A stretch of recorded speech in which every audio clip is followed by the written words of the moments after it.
бичлэг хийж хийгээгүй. Одоо хийчихлээ. Манай ах дүүнэр энэ хүүт хоёрын өмч хөрөнгийг улаан чулуутай хогийн цэг дээр авчи хайцсан гэсэн болохоор бит хоёр өмч хөрөнгөө хайгаад энэ улаан чулуутай хогийн цэг дээр ирээд олдох юм алгаа ямар заван замбраагүй битүү хог байд юм бэ? Ямар ч амир илээ шүү.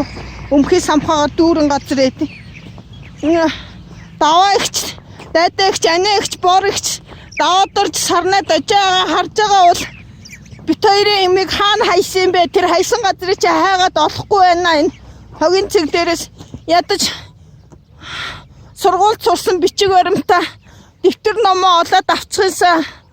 Одоо тэр эд тогшлон дүүрч гэхэд ядаж эрдэм ном Ингрийн тэмдэг одон медаль олж авах юмсан яана. Энэ одоо хаана юу байгааг нь мэддэхгүй юм битүү хог.